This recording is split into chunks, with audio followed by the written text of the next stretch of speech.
Hello everyone.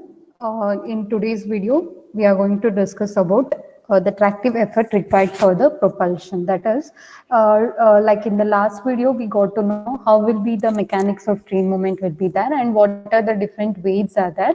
So to move on by having those weights, so how much the tractive effort will be required and how will be the derivation with respect to that. So that we will see in the today's session, and this is very important from the exam point of view also. So that is the tractive effort for propulsion of train. That is how tractive effort we got to know that that is the effort or the force, external force, which is required for the movement of the train. By bearing all those weights will be called as the tractive effort. So let's see what is tractive effort again. The tractive effort is nothing but what? It is an effective force which is necessary to propel the train at the wheels of the locomotive. So usually the wheels, we know that if the wheel is rotating, then only the movement will be happening. So the wheel has to rotate by bearing all those weights. So that will be called as the tractive effort. That is the effective effort or the force which is required to propel the train at the wheels of the locomotive is called as tractive effort. That is the effort or the force will be there at the wheels of the locomotive. So this is called as the tractive effort. Next, it is tangential to the driving wheels and it is measured in the Newton. So that we have seen now. That is what the force will be usually tangential, because if the wheel is something like a circular section, and the force is usually in the tangential direction. So that we have seen in the mechanics of train movement. So therefore, the tractive effort will be usually tangential to the driving wheels, and it is usually measured in Newton. That is, the force unit will be Newton, and hence the total tractive effort which is required to run on a train on a track, which is equals to the tractive effort required for the linear and angular acceleration, and the tractive effort which is required to overcome the effect of gravity, and the tractive effort which is required to overcome the train resistance. That means what? These are the three hurdles to the movement of the train. That is one thing, it has to bear the weight of the train and it has to move. So that is one thing, and due to this weight there will be a gravitational force. So the train has to overcome the gravity, that is the Earth's gravity, and the train has to overcome the train resistance. So these are that means what? Usually while moving on the track, there will be a resistance offered to the movement of the train. So therefore the train has to overcome these three hurdles, then only the train can move. So these are the three main parameters. Okay, so therefore we have to derive for each and every parameter, then only we can obtain the total tractive effort which is required for the propulsion of the train. So, or we can write it as Ft will be equals to F alpha. F alpha is nothing but what? It is the tractive effort which is required for the linear and angular acceleration. And we have Fg. Fg is nothing but what? The tractive effort which is required to overcome the effect of gravity. So here you can notice there is a plus or minus sign is there. So why we have plus or minus sign means because it is not all the case the train will be moving on a straight line or a straight area, but in some cases the train has to move up and down, like hilly area and all. The train has to go up and it has to come down. So therefore we'll be having the plus or minus. That is, if train is moving upwards, then we'll be usually having positive slope, and if it is moving downwards, then we'll be having negative slopes. Like that, plus or minus symbol will be there. And we have the train, and we have to and the train tractive effort which is required to overcome the train resistance. So these are the three parameters which comprises the total tractive effort. So first one, tractive effort for acceleration. So according to the laws of dynamics, we have the formula that force is nothing but what? It is nothing but mass into acceleration of a body in linear direction. So this is the formula for force by the law of dynamics. That is, we have usually we can get it from the Newton's law, and we'll be having the law of dynamics, that is force is nothing but mass into acceleration of a body in a linear direction. So by considering the train weight W tons being accelerated at a kilometer per hour per second, because here the train weight what we are having, it is not usually in terms of kg or grams, but here we are going to consider the train weight in terms of tons. Okay, so here therefore the train weight will be usually in terms of ton. In the problem, if they given in the terms of kg also, we have to convert it into tons. Okay, so therefore here we are considering the train weight as W tons, and it is accelerating at a alpha kilometer per hour per second. It is not only kilometer per second. So here it is usually alpha kilometer per hour per second. We are having this. So that is, train is accelerating at a alpha, that is acceleration of alpha kilometer per hour per second. And let us see how to convert it into Newton and all. So we know that 1 ton is nothing but what? It is nothing but 1000 kg, correct? So 1 ton is nothing but 1000 kg, and W ton is nothing but what? If I convert the ton into kg means what? If I want to convert, then tons is nothing but 1000 kg. So here I am replacing here we are having W ton. So if I convert it into kg means what? How do I convert it? It is usually converted in terms of this, that is W into 1000 kg. Tons will be replaced by 1000 kg, and hence we have W 1000 kg. And a force in 100, and a force in 1000 W. You can see here, a force in 1000 W is same as 1000 W kgf. That means what? Here why we have written like this means, because weight what we are talking, weight, it is not actually a scalar quantity. That is, it is not only having magnitude, the weight, it is also having the direction, correct? Hence I can write it as I can write it as 1000 W kgf, that is kg force. Okay, so why I have written like this? Because weight is not only a scalar quantity, it is a vector quantity. Hence we have to write W 1000 or 1000 W as kgf, because there will be a force. So we know that we can write force as m into a also, but if I write in terms of weight, then it is usually in terms of F is equals to W into g, right? So therefore it is usually in terms of vector. So hence we have to write as 1000 W kgf. And weight of train, now I can rewrite as weight of train as, instead of ton, I am going to replace as 1000 W kgf. And mass of a train, we can write it as 1000 W kg. So if it is mass, it is only scalar quantity, hence I have written as kg.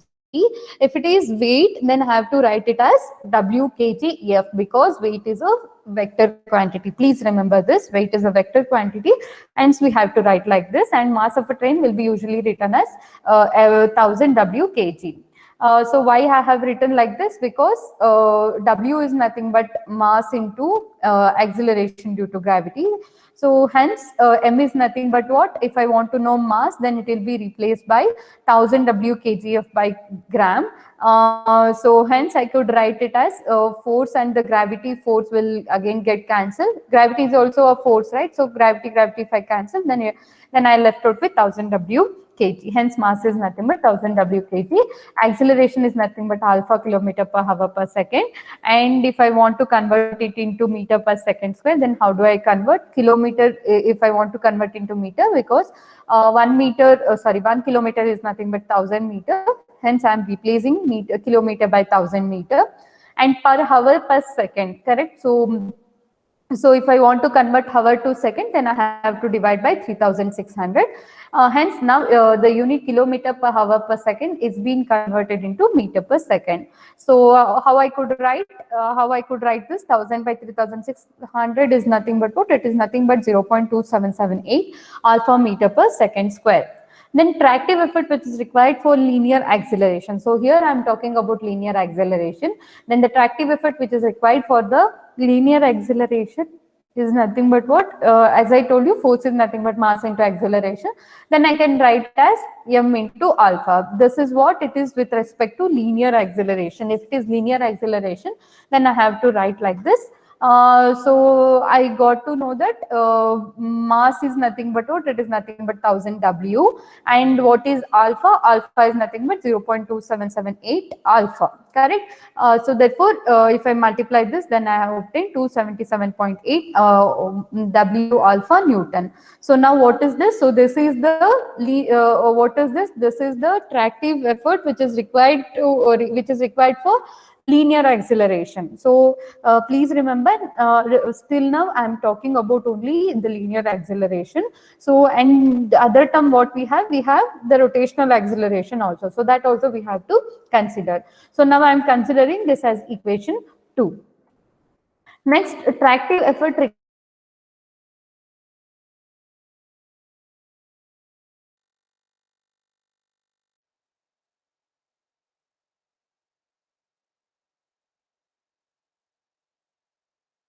required is nothing to have an angular acceleration. Angular acceleration means what? So here angular acceleration what we are having, which is depend on individual weight and it is depends on radius of gyration, etc. Hence equivalent or accelerating weight it is usually what? Greater than the dead weight. W is nothing but what? Here it is only the dead weight. That is, it is the total weight of the train which is required to drag by the locomotive. So that is only the W. But if we are talking about the rotational parts also, then it is not only the dead weight, we have to add the rotating parts weight also. Hence we usually know that the effective weight will be usually greater 10 to 12% greater than the dead weight. Hence I could write the tractive effort which is required for the acceleration as F alpha is nothing but 277.8 omega W E alpha Newton. So if I write only W, then that is the force which is required to overcome linear acceleration. Then if I want to talk about the tractive effort which is required to overcome overall acceleration, that is linear as well as angular acceleration, then I have to replace the dead weight by effective weight. Hence I have written like this. So this is the another equation. Next, the tractive effort which is required for overcoming the effect of gravity. So when a train is on slope, a force of gravity equal to the component of dead weight along the slope acts on the train and tends to cause its motion down gradient of the slope.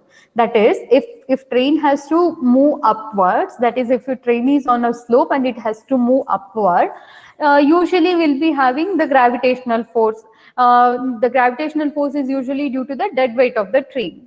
So what happens if we not produce the external effort to overcome that gravity, then train will come downwards, correct? It would have come downwards.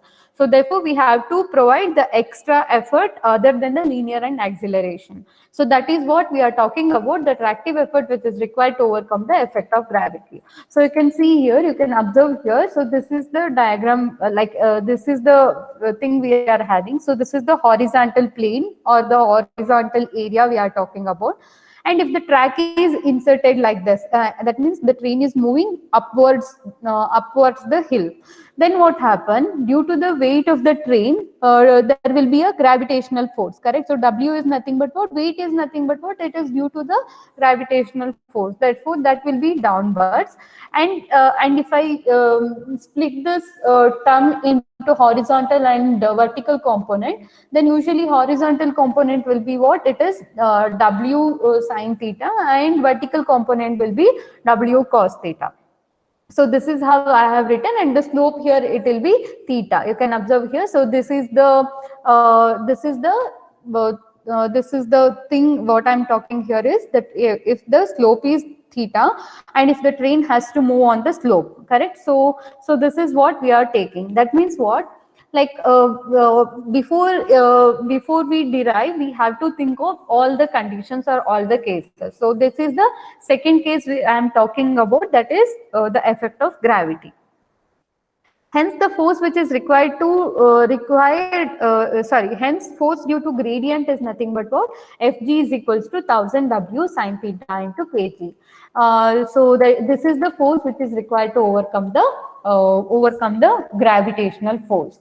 So how do I got this means? Why I have written like this means usually why I have written 1000, because usually the weight will be in terms of ton, and if I want to convert into kg, then I have to multiply by 1000. And here I am taking the horizontal component, correct? So this is the component I am interested in, and I am not interested in vertical component. So therefore this is the component I have to write, that as W sin theta.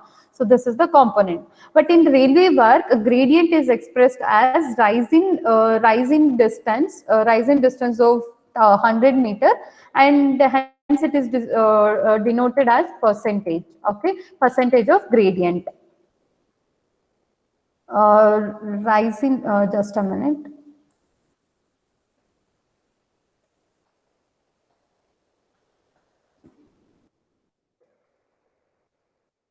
So what is gradient? It is usually in the railway bar. Gradient is expressed as rising meter in a track distance of 100 meter. Okay, so this is what we are calling as percentage gradient.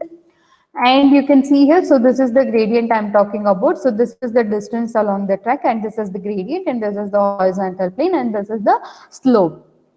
And hence I could write the G as, how could I write the G? G is nothing but sin theta into 100. So gradient is nothing but what? It is the rising meter in a track distance of 100 meter. Hence I have written as sin theta into 100. So again, what is sin theta over here? So sin theta is nothing but what? You can observe here. So this is, if I take this as the thing, sin theta is nothing but opposite divided by hypotenuse. So therefore you can see here sin theta is nothing but gradient is nothing but G, and divided by distance along the track is nothing but, for 100 meter we are going to take, so therefore it is divided by 100. Hence sin theta is nothing but G by 100. So what is gradient? G is nothing but sin theta into 100. This is how we have written, and substituting sin theta is equals to G in 100, sin theta is equals to G by 100 in equation 3. So then what do I get? It is nothing but 1000 W into G by 100. Hence what I get, what I'll get here, I'll get 10 WG kg. And we have to, as I told you, whatever the kg you are getting, it is only the scalar quantity, but the weight is what? It is nothing but it is actually the vector quantity. Hence we have to multiply with 9.81. Hence we will get the force as 98.1 Wg Newton. So this is the force which is required to overcome the gravity. Next, we have the tractive effort which is required to overcome the train resistance. So that is the train effort required for the overcoming the train resistance is nothing but, Fr is equals to Wr Newton. So here again weight is W is nothing but dead weight in ton, and whereas R is nothing but specific resistance in Newton per ton of the dead weight. So R is nothing but the specific resistance. So therefore the total tractive effort is nothing but what? It is nothing but a summing of all these three things. That is, usually we have the tractive effort which is required to overcome both linear and acceleration, and the tractive effort which is required to overcome the gradient or the gravitational force, and we require the tractive effort which is required to overcome the train resistance. Hence we have written all these things. F alpha is nothing but 277.8 omega WE alpha, and Fg is nothing but 98.1 Wg, and the train resistance is nothing but Wr. So the positive sign which is used for the motion up the gradient. If the train is moving upward the hill, then we have to take positive. If it is moving downwards, then we have to take the negative sign. and the tractive effort which is required to run the train on the level track. If it is only the level track, then the gradient will be 0, correct? So because if the train is running on level track, means what? It is straight run, correct? Hence we need not to have a gradient. So therefore in that case G will be 0, and we have left out with only these two terms. That is the tractive effort which is required to overcome linear and angular acceleration, and the tractive effort which is required to overcome the train resistance. Hence we have this term. So next, the train resistance is due to what are the things? One thing, the friction at the various parts of the rolling stock. So the rolling stock means what? The rolling parts. Which are the rolling parts are there? We will be having motor, we will be having the gear mechanism, and we will be having the rolling wheel, and we'll be having the pinion and gear connection. So these are the some of the rolling stock, and the train resistance has to overcome this friction also, because if there are two moving parts, of course there will be a friction will be there. Hence the train resistance, one thing, it is due to the friction at the various part of the rolling stock, and friction at the track, because on the track wheel has to move. Hence again there will be a friction at the wheel and the track. So that is one of the friction added over here.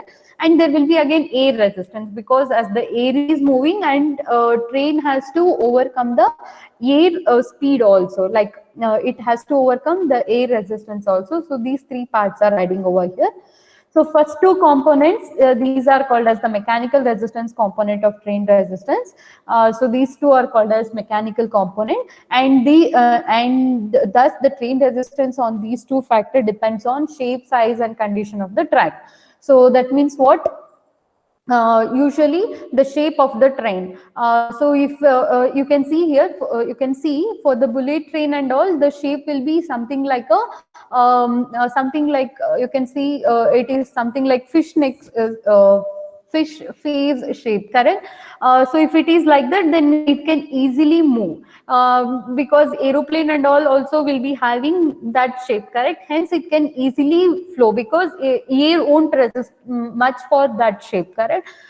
So hence usually we prefer that shape for the train. Then we'll be having the size of the train, and it is also depend on the condition of the track. So if the condition is something like, if the track is not proper, like if it is very dry and it is very rust, then wheel could not move on the train. So hence it should be very clean. Okay, and is expressed in Newton per ton of the dead weight. For normal train, the value of specific resistance will be between 40 to 70 Newton per ton, and the general equation for the train resistance is given as R is equals to K1 plus K2V plus K3V square, where K1, K2, K3 are the constant depending on the train and the time, where R is the resistance of the Newton, and where V is the speed of the train in kilometer per hour. Hence, the tractive effort required to overcome the resistance is nothing but W into R Newton, where R is the specific resistance in Newton per ton of the dead weight. Hence, we have to convert the resistance in terms of Newton per ton of the dead weight. So next, in the next video, we'll discuss about the power output from the driving axle. Thanks for watching the video.